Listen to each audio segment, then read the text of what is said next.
के रे देश कि चल भइल सेवा के रे देश। उखिया पतैया हिलेला थोरे थोरे रे गागल के जागल बा भाग विशेष कि गागल के जागल बा भाग विशेष।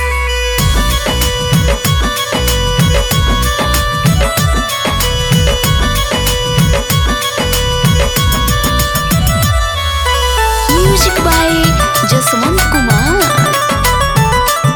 छठी घाटे दिया बाती जगमगाए लगले पहिला अरग दीनानाथ के दियाए लगले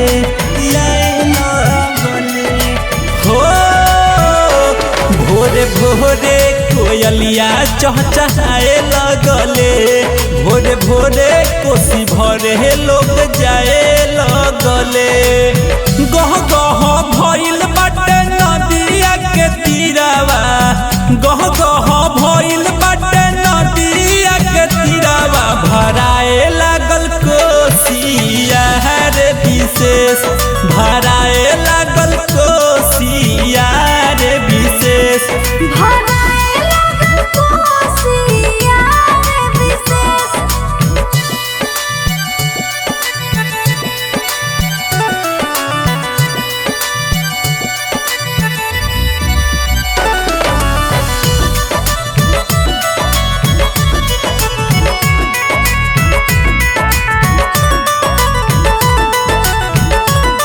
हे दीनानाथ सुनली जी हमार करे हाथ जोड़ी बिनती अब बेटा बात तुहार करे हाथ जोड़ी बिनती अब बेटा बात तुहार हे दीनानाथ सुनली जी हमार करे हाथ जोड़ी बिनती अब राजा मलकार राइटर हरिंदर लिखले छठ के भजनिया राजा बाबू लिखले बारे छठ के भजनिया गावतार राहुल रची रची विशेष गावतार प्रकाश रची रची विशेष गावतार प्रकाश रची रची विशेष। गावतार राहुल रची रची विशेष।